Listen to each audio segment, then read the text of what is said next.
ಪಾಕಿಸ್ತಾನ ಅಫ್ಘಾನಿಸ್ತಾನ ಬಗ್ಗೆ ಮಾತಾಡ್ತಾ ಇದ್ದಾರೆ ಅಧ್ಯಕ್ಷರೇ. ರಾಜ್ಯದ ಮುಸಲ್ಮಾನರಿಗೆ 1% ಬಜೆಟ್ ಕೊಟ್ರೆ ಅಲ್ಪಸಂಖ್ಯಾತರಿಗೆ ಟೀಕೆ ಮಾಡ್ತೀರಿ.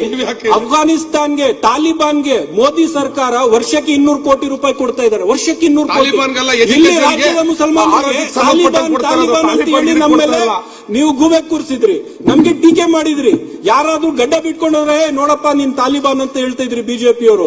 ಈಗ ನರೇಂದ್ರ ಮೋದಿ ಅವರು ತಾಲಿಬಾನ್ ಜೊತೆಗೆ ಫ್ರೆಂಡ್ಶಿಪ್ ಮಾಡ್ಕೊಂಡಾರಲ್ಲ, ಅವ್ರ ಫೈನಾನ್ಸ್ ಮಿನಿಸ್ಟರ್ ಕರೆದು ದುಡ್ಡು ಕೊಟ್ಟು ಸನ್ಮಾನ ಮಾಡಿ ಅವ್ನ್ ಬೆನ್ ತಟ್ಟಿ ಕಳಿಸ್ಬಿಟ್ಟಾರೆ. ಈಗ ಮೋದಿ ತಾಲಿಬಾನ್ ಫ್ರೆಂಡ್ಸ್ ಬಾಯ್ ಬಾಯ್.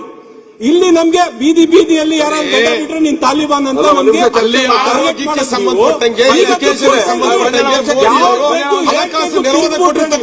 SC ST OBC ಸಮುದಾಯಗಳಿಗೆ ಪ್ರತ್ಯೇಕವಾಗಿ ಹಾಸ್ಟೆಲ್ ಅನ್ನು ತೆರೆದಿದ್ದೀವಿ.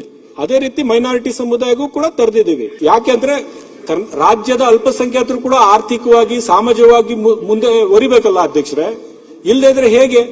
ಈಗ ಮಾನ್ಯ ಮೋದಿ ಅವರು ಒಂದು ಭಾಷಣ ಮಾಡಿದಾಗ ಒಂದು ಸಂದರ್ಭದಲ್ಲಿ ಹೇಳಿದ್ರು, ಮುಸಲ್ಮಾನ್ ಸಮುದಾಯದ ಯುವಕರು ಒಂದು ಕೈಯಲ್ಲಿ ಕುರಾನ್ ಇಟ್ಕೋಬೇಕು, ಇನ್ನೊಂದು ಕೈಯಲ್ಲಿ ಲ್ಯಾಪ್ಟಾಪ್ ಇಟ್ಕೋಬೇಕು ಅಂತ ಹೇಳಿದ್ರು.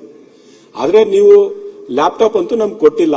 ಈ ಬಾರಿ ನಮ್ಮ ಬಜೆಟ್ ಅಲ್ಲಿ ಲ್ಯಾಪ್ಟಾಪ್ ಕೊಡ್ತಕ್ಕಂತ ಮಕ್ಕಳಿಗೆ ಈ ಬಾರಿ ಘೋಷಣೆ ಮಾಡಿದ್ದೀವಿ.